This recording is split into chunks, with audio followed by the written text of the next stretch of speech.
वाटेल तेवढे पैसे आम्ही द्यायला तयार आहोत. माणसं विकली जात आहेत. मला असं वाटतं राजकीय पक्षाच्या कार्यकर्त्यांनी या गोष्टीचा विचार करायला नाही पाहिजे, जनतेने करायला पाहिजे, लोकांनी करायला पाहिजे. की ज्यांना निवडून आणण्यासाठी तुम्ही 4-4, 5-5 तास, 2-2 तास तिथे उन्हामध्ये त्या रांगेत उभे राहिला, तो माणूस 50-100 कोटीसाठी म्हणून विकले जातात. त्यांना पुन्हा तुम्ही परत उभे करणार का? आता ही जर सतत हे परत आले तर तुमची प्रतिक्रिया काय असणार त्याच्यावरती?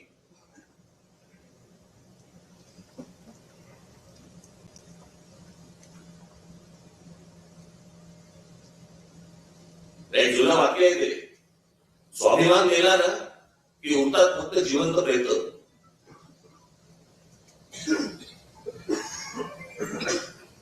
आणि हे ज्या प्रकारचं राजकारण आता महाराष्ट्रामध्ये देशामध्ये जे सुरू आहे, भविष्याच्या येणाऱ्या पिढ्यांना आम्ही काय सांगणार आहोत? आम्ही विकले गेलो म्हणून तुमच्या समोर ही परिस्थिती आली. माझ्याकडे एक आकडा आहे, खास करून तुमच्याकडे आणलाय. देशात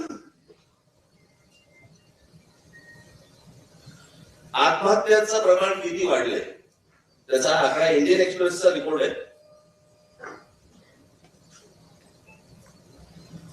काश्मीरमध्ये 16 लोकांनी आत्महत्या केल्या, मग अजून कुठेतरी जम्मूमध्ये तिथे सगळीकडे आले.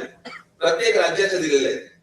पुढे 11, पुढे 42, पुढे 106 आत्महत्या मिझोराम या भागामध्ये, त्याच्यानंतर 615, त्याच्यानंतर तुमच्या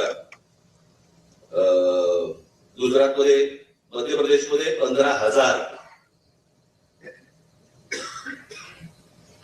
गुजरातमध्ये 8,000.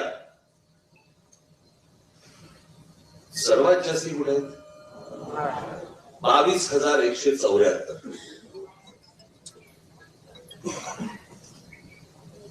आज शेतकरी आत्महत्या करतात, विद्यार्थी आत्महत्या करतात, नीटचे पेपर फुटत आहेत. या नीटला जेव्हा आणली त्याच वेळेला आपण विरोध केला होता.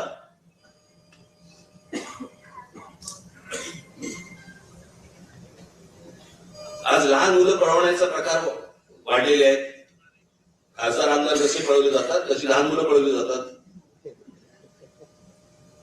मुली पळवल्या जात आहेत, त्याचे व्यापार होत आहेत, त्याला परदेशी पाठवलं जात आहे, काही जणींना वेश्या व्यवसायाला पाठवलं जात आहे.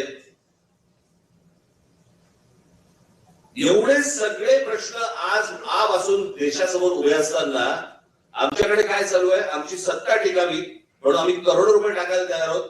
आम्हाला खासदार फोडायचे, आमदार फोडायचे, नगरसेवक फोडायचे. तुमच्या मताला किंमत काय? 0. कोण तुम्ही, कोण नाही. रांगेत उभं राहा, मेंढरासारखे मतदान करा, मोकळे व्हा. फ्री आहे तर फील आहे.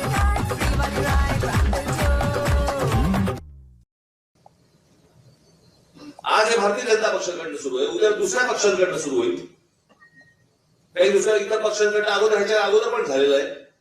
याला निवडणूक पण नाही. मी बसलो असताना मी म्हटलं बरं झालं झालं आपले खासदार निवडून आले.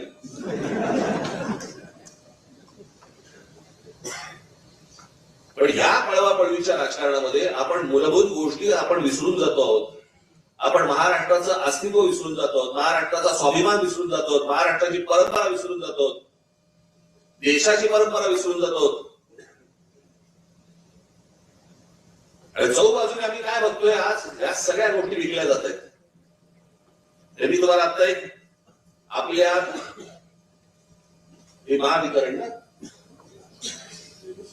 MSCB